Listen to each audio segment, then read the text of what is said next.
Assalamualaikum warahmatullahi wabarakatuh. Ketemu lagi di part 2 untuk materi dimensi 3. Mari kita mulai. Nah, pada pertemuan kali ini kita akan membahas mengenai unsur-unsur pada bangun ruang. Yang pertama, dalam unsur-unsur bangun ruang, kita harus mengenal sebuah titik. Ada dua buah titik kita misalkan dalam koordinat kartesius, maka untuk menentukan jarak dua titik tersebut, kita menggunakan konsep seperti ini. Di sini untuk menentukan jarak dari P1 ke P2 dalam bidang koordinat kartesius nilainya adalah x kuadrat dikurangi x2 dikurangi x1 dikuadratkan ditambah dengan y2 dikurangi y1 dikuadratkan. Yang ini. Nah, dari mana konsep ini? Dari ini konsep dari sini. Dari koordinat kartesius terlihat kan? Ini P1, ini P2 di sini. Ini untuk menentukan ini dari sini, kan kita tidak tahu panjangnya berapa dari sini. Maka untuk menentukannya menggunakan ini. Jarak ini ke sini berapa, sehingga di sini tegak lurus. Kalau Anda sudah tahu di sini tegak lurus, berarti gunakan apa? Gunakan tetap Pitagoras. Setiap ada segitiga siku-siku, ya, setiap ada yang tegak lurus, untuk menentukan hipotenusanya adalah menggunakan rumus Pitagoras. Bagaimana kalau terletak pada ruang untuk menentukan dua buah jarak titik, ya, menentukan sebuah jarak dari dua buah titik dari ruang, maka konsepnya sama saja, ya. Cuma bedanya ada tiga, karena di ruang itu kan ada x1, y1, dan z1, dan ada x2, y2, dan z2. Maka jaraknya adalah x2 kurangi x1 dikuadratkan, ditambah y2 dikurangi 1 dikuadratkan, ditambah z2 dikurangi 1 z dikuadratkan. Itu yang pertama. Yang berikutnya, ada sebuah jarak antar titik dengan garis. Ada sebuah titik terletak ada satu titik terletak di luar garis. Titik mana? Yaitu titik A. Itu berada di luar garis. Garis mana? Garis G. Ya, garisnya garis mana? Yaitu garis G. Nah, ini ada titik A di luar garis G. Untuk menentukan A ke garis G, maka harus ditarik garis yang harus tegak lurus ditarik garis harus tegak lurus dengan garis G tersebut. Di sini anggaplah perpotongannya ada titik B, maka jarak dari A ke garis G adalah jarak A ke B. Kenapa? Karena tegak lurus. Oke, kita lanjutkan. Contohnya seperti ini. Nah, ada sebuah bangun, di sini bangunnya adalah sebuah balok. Balok ABCD EFGH dengan panjang AB-nya 1, BC-nya akar 3, dan CG-nya adalah 3 cm. Yang akan kita cari adalah menentukan sebuah jarak titik dari A ke B. Kita tadi belajar tentang jarak titik ke garis. Ya. Ini pun sebuah titik A ke garis BD. Yang pertama, kita ilustrasikan gambar seperti ini. Ya. A ke BD, nah ini A ke BD. Kita ilustrasikan aja gambarnya seperti ini. Kenapa adanya akar 3? Karena AD sejajar dengan BC dengan panjang yang sama. Maka nilainya adalah akar 3 dan di sini nilainya adalah 1. Nah, untuk menentukan jarak AT ini adalah jarak A ke BD ya. Nah, ini yang kita cari, A ke T. Tegak lurus di sini dan tegak lurus juga di A. Kita perhatikan segitiga ABD, kita menggunakan konsep tan itu adalah desa. Dari sudut-sudut apa? Ini depan, ya. Ini samping. Nah, ini sampingnya. Berarti akar 3 per 1. Sehingga tan ABD adalah akar 3. Nah, untuk menentukan sudut B-nya, di sini, B-nya itu jadi 60 derajat. Dari mana? Tan yang hasilnya akar 3 adalah 60 derajat. Maka di sini, sudut B-nya adalah 60 derajat. Dengan demikian, nah, kita ambil segitiga. Segitiga mana ke sekarang? Kita ambil segitiga yang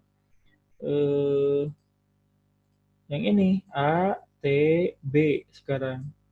Segitiganya di mana? Siku-sikunya di T. Maka AT dari sudut A depan per mana? AT per AB. Nah, AT per AB adalah sin, depan per miring. Demi. Ini depan, ini miring. Miringnya udah ada 1. Ya, maka di sini AT-nya adalah AB kali sin ABD. 1 kali sin, sudut B-nya berapa? 60. 1 kali sin 60, sin 60 adalah setengah akar 3, maka jawabannya adalah setengah akar 3. Itu contoh penerapan dari jarak titik ke sebuah garis. Selanjutnya, jarak antar titik ke bidang. Nah, AC tegak lurus pada bidang alfa di C. Artinya AC tegak lurus tiap garis pada alfa yang melalui C. Panjang AC dikatakan jarak A ke bidang alfa. Nah, tetap kuncinya ada di mana? Kuncinya ada di tegak lurus, ya. Kuncinya ada di tegak lurus. Jadi jarak titik ke bidang pun adalah jarak dari titik ke bidang yang harus tegak lurus di bidang tersebut. Contohnya seperti apa? Seperti ini. Seperti ini. Ada sebuah bangun. Risma namanya. Risma apa? Risma atau Limas? Limas ya. Nah, Limas tegak segi 4.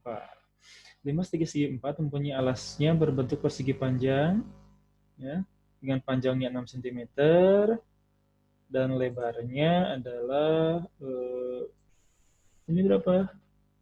2 akar 7 cm. Oh, mohon maaf. Lewat tadi ya. Oke. 2 akar 7 cm. 2 akar 7. Ini akarnya di sini harusnya. Nah, di sini akarnya.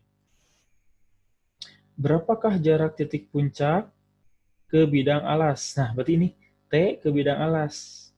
Berarti kan ke tegak lurus. Berarti di sini tegak lurusnya. Misalkan T1 di sini. Ya. Nah, untuk menentukannya, misalkan jarak titik puncak terhadap garis alas T1 dengan menggunakan teorem Pitagoras AC. Nah, dari mana ini? 6 kuadrat tambah 2 akar 7. Dari mana? Ini kita menentukan AC.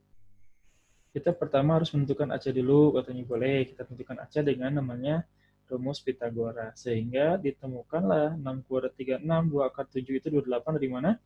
2 pangkat 24, akar 7 kali 2, akar 7. 7 kali 4, 28. Sehingga hasilnya adalah 64, AC-nya adalah 8. AC-nya udah ketemu, nilainya 8 di sini. T1C, T1C itu 5 cm. Oke, set, ini ke sini, ini ke sini, ini ke sini. T1C sama dengan setengah AC. Setengah AC. Maka di sini adalah setengah kali 8 sama dengan 4 cm. Maka untuk menentukan T aksennya adalah, nah, TC kuadrat dikurangi T1C kuadrat.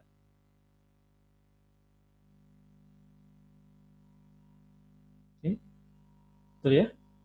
TC kuadrat ini dikurangi T1 kuadrat. Kenapa? Karena TC-nya adalah bidang miring.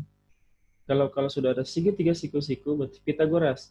Kalau diketahuinya miring, berarti miring dikurangi panjang T1C tersebut. Maka 5 kuadrat dikurangi 4 kuadrat adalah akar 9. Akar 9 adalah 3 cm.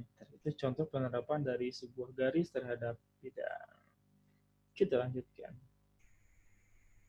Di sini ada jarak antar dua garis. Nah, jarak antar dua garis yang paling penting di sini adalah garisnya sejajar. Kalau garisnya tidak sejajar, maka tidak ada jarak tersebut. Kita sulit menentukan jarak kedua garis tersebut. Jarak pertama adalah harus sejajar. Jadi panjang PQ adalah jarak antara G dan H, di mana garis G dan H-nya harus sejajar. Yang berikutnya, ya, kita contohkan kembali. Pada rusuk kubus ABCD, rubus ABC, D, E, F, G, H. Sini berapakah jarak rusuk AE dengan rusuk CG? AE dengan CG. Nah, ini AE dengan CG. Berapanya rusuknya? Ya boleh EG, boleh AC, boleh tengah-tengah ke sini. Yang penting tegak lurus. Itu yang paling penting. Ya. Maka kalau kita lihat seperti ini, mau AC, mau ini, ya sama-sama saja. Kita ambil salah satunya, misalkan AC. AC itu adalah diagonal sisi. Diagonal sisi itu adalah A akar 2, kan? A akar 2. Maka panjangnya kalau 4 cm berarti 4 akar 2. Selesai. Gampang. Mudah. Kita lanjutkan kembali. Jarak antar garis dan bidang. Nah, pertama, di sini yang paling penting jarak antar garis dengan bidang adalah garis tersebut sejajar dengan bidang. Sejajar. Kalau tidak sejajar, maka kita tidak bisa menemukan jaraknya berapa. Maka syaratnya pertama adalah harus sejajar. Ini sejajar, sejajar. Ya, jarak garis dengan bidang pun harus sejajar. Kalau tidak sejajar, ya kita tidak bisa menyelesaikannya.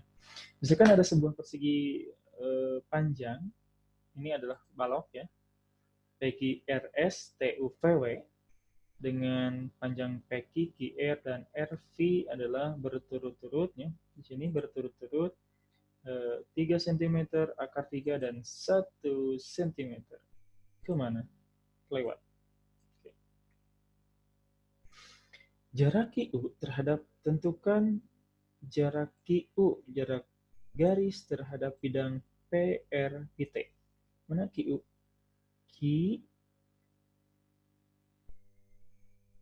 QU terhadap PR.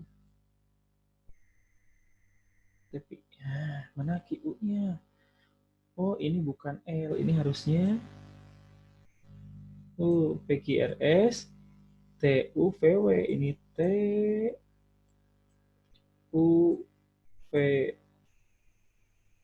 Nah, ini TUVW sepertinya bukan KLMN. Pantesan kita bingung dari mana. Nah, PRTV kita lihat sama dengan QA. PRTV sama dengan QA. Mana Q-nya? Q? A-nya mana? Ayo, mana QA-nya? Nggak ada A ya. Tapi Q apa? Oke. Dari Q-nya gimana? Kira-kira bisa Anda analisis? Kenapa di sini QA? Tan QPR. Dari mana QA? Oh, ayo. Oke. Dari mana? Kira-kira bisa dianalisis nggak? Dari mana menentukan QA-nya? Ini salah, bukan QA. Karena A-nya pun nggak ada. Ya, QA-nya nggak ada di sini. Nah, ini biasa kalau namanya multimedia kadang-kadang ada salah penulisan ketikan. Oke, soal ini nanti kita bahas karena ini saya harus coret-coret dulu. Kalau di sini coret-coret agak tidak mungkin karena menggunakan mouse ya, bukan touchpad. Maka agak cukup lama kalau kita menyelesaikan soal ini. Kita lewat dulu, nanti saya punya utang untuk menyelesaikan soal jarak dari sebuah garis terhadap bidang. Kita lewat dulu sebentar antara ini. Kita lanjutkan. Jarak dua bidang, syarat utamanya adalah harus sejajar. Kalau sejajar dan tegak lurus nantinya, maka jarak tersebut bisa kita cari. Ya, contohnya seperti ini. Kita analisis lagi contoh yang ada di sini. Ada ABCD EFGH. Berapa sentimeterkah jarak antara bidang alas dan bidang atas dan bidang alas sebuah kubus yang volumenya 729.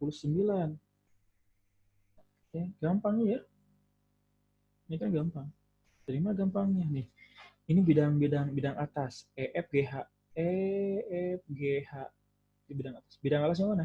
A, B, C, D. Jarak itu kan harus tegak lurus. F ke B tegak lurus. C ke G tegak lurus. H ke D tegak lurus. E ke A itu pun tegak lurus. Maka kita ambil salah satunya saja. Kalau di sini volume itu adalah PR pangkat 3 kan? Ya, atau A pangkat 3. Sehingga kalau di sini 729 sama dengan R pangkat 3, maka untuk menentukan R-nya adalah akar 729. akar pangkat 3. Jadi berapa kali berapa ya? Hasilnya 729 dengan angka yang sama adalah 9. Seperti itu. Ya. Nah, jarak antar dua garis yang bersilangan. Selanjutnya. Ini bersilangan ya. Nah, teng tong teng tong. Ya. Jarak antar dua garis bersilangan. Ambillah sebuah garis yang mana garisnya misalkan di sini adalah garis ini yang biru. Apa ya? Titik potong dari yang pertama dengan kedua kita hubungkan itu dikatakan sebagai jaraknya. Jadi dua garis yang bersilangan. Seperti ini. Nah, ini garis yang bersilangan. A, B, C, D, E, F, G, H. Panjang rusuknya 6 cm. Gitu ya. Oke. Nah, ini. Rusuknya 6 cm. Rusuknya 6 cm. Tentukan jarak antara AE dan diagonal ruang HB. AE dengan HB. Ini AE ke sini, ke atas. HB ke sini kan? Berarti kan tidak sejajar. Nah, kalau tidak sejajar, kita ambil garis dari sebuah titik, misalkan E boleh. Kalau kita ambil ke sini kan, oke, tidak berpotongan ya, tidak memotong garis HB. Maka dari sini ambilnya A ke C. Berpotongan di mana? Di sini. AC-nya kan 6 akar 2 ya. Maka hasilnya adalah A ke P misalkan di sini. Yang misalkan dengan P. A ke P adalah setengah dari AC. Setengah dari AC adalah 6 akar 2. Dikali setengah adalah 3 akar 2. Mudah ya.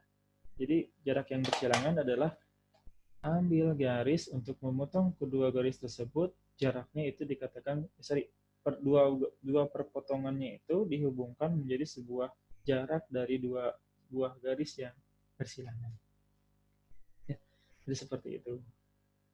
Karena materinya masih panjang, kita cukupkan di part 2 kesempatan hari ini. Kita lanjutkan besok hari dengan part 3. Semoga bermanfaat. Tetap semangat belajar. Assalamualaikum warahmatullahi wabarakatuh.